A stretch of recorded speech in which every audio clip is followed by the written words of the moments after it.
The Unwilling Mermaid.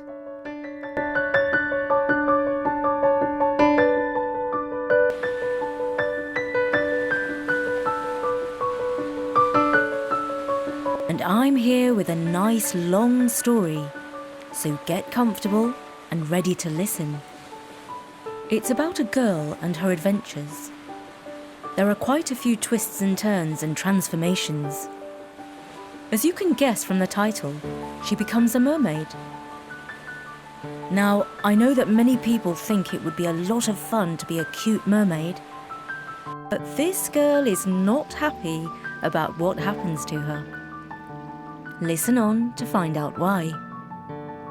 Once upon a time, there was a teenage girl who was far wiser than her parents, or at least, that was her opinion.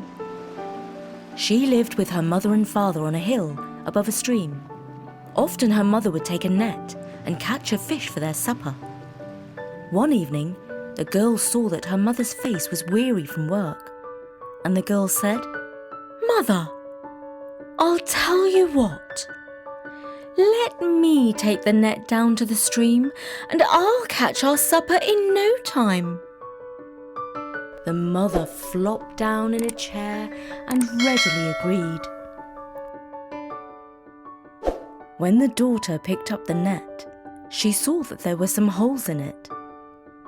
"For goodness sake," she tutted, "this won't do at all.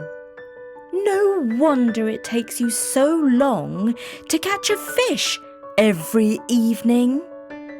They can swim right through the holes." So she sat down and sewed up the gaps in the net.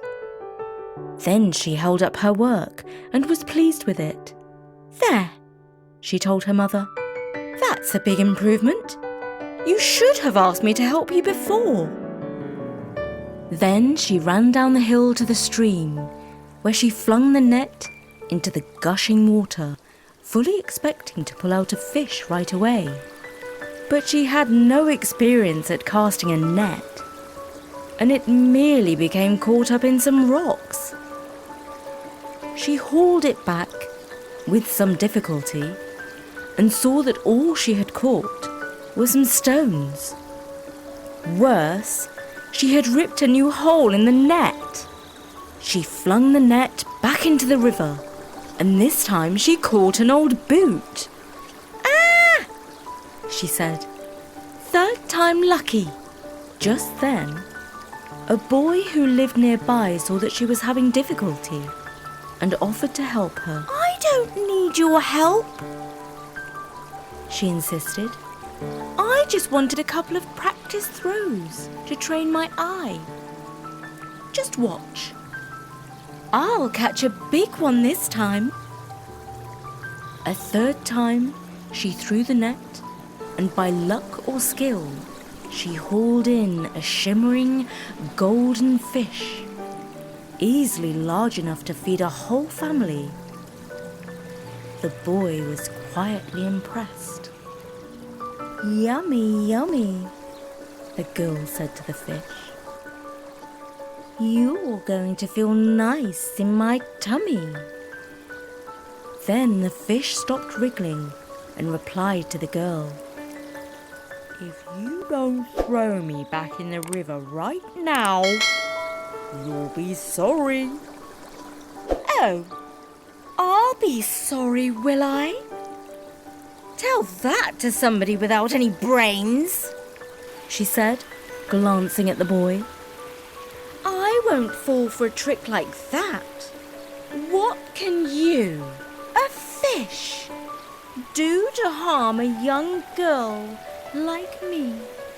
If you take one bite of me, you'll be a girl no more," said the fish.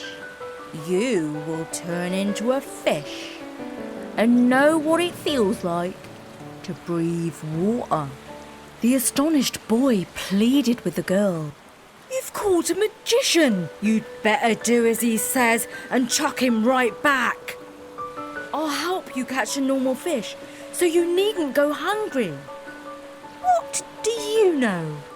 You're just a foolish boy. snapped the girl, and she bumped the talkative fish on the head with a rock. That shut it up all right. Then she hurried back home with her catch, as she was feeling quite peckish. "Look at this whopper of a fish," she said to her parents.